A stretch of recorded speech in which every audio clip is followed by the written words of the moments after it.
brought to you by Charity Mobile, the phone company that sends 5% of your monthly plan price to your favorite charity. No contracts, nationwide coverage, risk-free guarantee. Learn more at CharityMobile.com.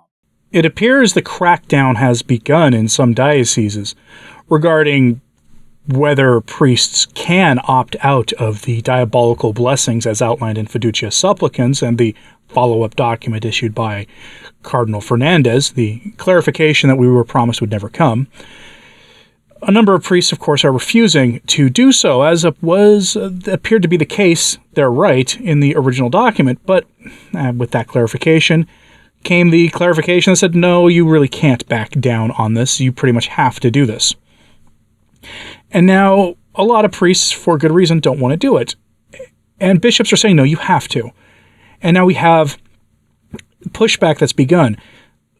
Bishops in some places are now essentially quietly accusing their priests of being in schism from Francis, or that they will be in schism if they don't provide blessings for the James Martin types, the blessings of couples but not their unions that by definition make them a couple. If you can, again, make the logic of Fiducia Supplicans make any sense, please help me out here, because I have seen all the Pope's planners defend the document and it doesn't make sense on basic logical grounds.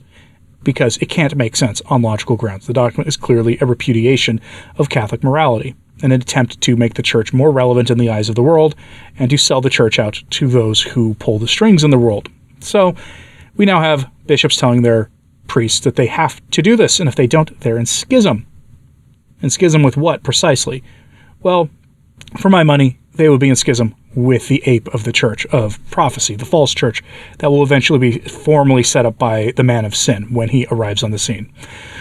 But to avoid getting to prophecy and other fringe topics, let's go right to the article. So we go to Info Vaticana, which is becoming one of the most important European independent Catholic news outlets for this headline. Archbishop Rogelio Cabrera asks for obedience to the Pope's decisions and his doctrine. The Archbishop of Monterrey, Rogelio Cabrera Lopez, has written to his priest to deepen towards an, quote, effective and effective communion with the Holy Father. That's where we are, folks. We are now in the phase of Fiducia Supplicans and its implementation, where if you do not swear fidelity to Francis's doctrine, you are no longer in communion with the papacy. Now, they're saying you're not in communion with Francis, but you understand that for most Catholics, for most of history, if you did not recognize the sitting pontiff, you were not in communion with the papacy as an office. That's how it has usually been viewed. We live in unusual times with an unusual claim being made on the papal throne that will one day be clarified for everybody. But until then, we are in a position where if priests are doing the Catholic thing and standing up for the Catholic faith, they are no longer in communion. Such is where we are now in the church under Francis. Let's go to the article, though. Quote, we all know that unity is one of the clear signs of the divine origin and mission of the Church. Our unity shows the world that the Father and Jesus are one and becomes a reason to believe, because the unity of human beings, especially believers, transforms the world and allows the values of the kingdom to be implemented, especially the merciful stare of our Lord, writes the president of the Mexican Episcopate. Cabrera maintains that, quote, one of the visible principles of this unity is communion with Peter and in Peter, and that it has to be reflected in obedience to his government decisions, in the doctrine defined by him, and in the pastoral calls that he makes us.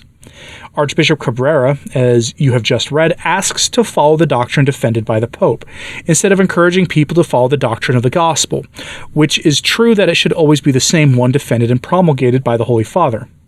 The Archbishop of Monterrey defends that Francisco, quote, has distinguished himself for being a man who calls for mercy, making decisions that bring the action of the Church closer to all people. For Rogelio Cabrera, it is important to proclaim Christian doctrine and seek to implement the values that allows us to lead a life in accordance with the morality that springs from the gospel. But he also emphasizes the need to, quote, know how to approach all people, understand their life situation, and show them the merciful stare of God who understands them and calls them to transform their lives, giving them the tools of his blessing and his love. In a gesture of flattery, the Archbishop says he is, quote, convinced that this is the key to reading the pastoral proposals made by His Holiness Francis in the Declaration Fiducia Supplicans, and I believe that all Christian faithful especially pastors, must understand it in this call to manifest the mercy of God and live according to the good news of the gospel.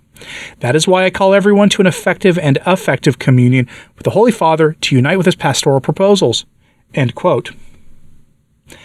It's not merely the priests here, but also all laity. How well do you think this is going to go over in Mexico? It's true that Mexico and Central America and South America are not nearly as Catholic as they once were. The bishops of those countries and the Holy See have done a remarkable job of allowing some of the weirdest forms of Protestantism to gain serious traction in those countries, turning once Catholic countries into essentially Protestant countries, or at least countries of competing theology. And of course, looming over all of that is the rising tide of secularism there too. But how well do you think this is going to go over with the laity in Mexico? If you are watching this and you are living in Mexico, or you are deeply personally familiar with the church in Mexico, let me know if you think there will be obedience to this, or if the nature of the sin being blessed here is going to be too much for the typical Catholic layperson in Mexico. I'm very curious what you have to say. Now, the bishop has gotten some pushback on this, of course. He is in the process of building what has been described as a palatial mansion, basically. A rather enormous building project that is gaudy and at the very basic level flies in the face of most of what Francis preaches about a church of the poor and basically a more simple, down-to-earth church. Things that on the surface aren't that objectionable. This reminds me in some ways of one of the first actions Francis took that got him a lot of praise from people, including those skeptical of him. This was back in 2014, March of 2014. There was a German bishop of Limburg who eventually resigned over this. He earned the nickname the Bishop of Bling. Now, why did he earn that nickname? Because he was building he had spent $80 million on some palatial mansion building project and a few other gaudy building projects that were frankly unbecoming of a bishop of the church. And I say that as someone who fully believes that bishops, it's not really unnecessarily a bad thing for bishops of the church to have nicer living accommodations than priests or others in the church, and even most of their laity. It's not necessarily a bad thing. But this was so over the top and ostentatious that Francis basically asked him to resign, and he did resign from his office as the Bishop of Limburg, and he was then given other pastoral assignments elsewhere, although not as a bishop to my understanding. It's worth noting, though, that there was a consequence to that action, and the current Bishop of Limburg is Bishop Georg Botzing, who is the president of the Bishops' Conference of Germany and is the head of the German Synodal Way. So the German church kind of went off the deep end, so to speak, because as a consequence, anyway, of that bishop building a palatial mansion and being asked to resign. Do you think this will happen to this bishop, though? The bishop we're talking about here in this story is the actual president of the Bishops' Conference of Mexico, and he's building a gigantic, ostentatious thing in his own diocese, and his own priests are pushing back on him for that in a country with the kind of poverty that Mexico deals with that is a little unseemly. They are accusing him of essentially trying to kiss up to Francis to earn himself a red hat to become a cardinal at the next consistory, which has, at the time of the recording of this video, not been announced yet, but again, I expect that announcement to come any time, that there will be a consistory scheduled for the typical August or September, as has usually been the case in the church under Francis in the last decade. He has, after all, held more consistories than any of his predecessors. But relatively short video today, so I'm curious, what do you think of this story?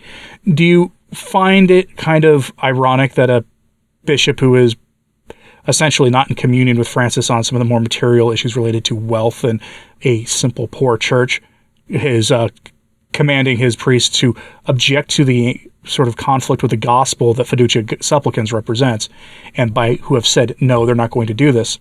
Do you find it odd that he is telling them that they're not in union with Francis, and that by extension, neither are the laity who object? Because his call was to not only the priests, but to the laity in his diocese, by extension, the dioceses of Mexico, to tell them to fall in line with Fiducia Supplicans.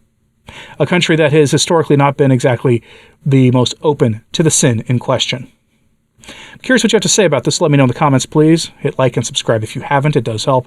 So does sharing this on social media. That helps too. And as always, pray for the church. I'm Anthony Stine. Ave Maria.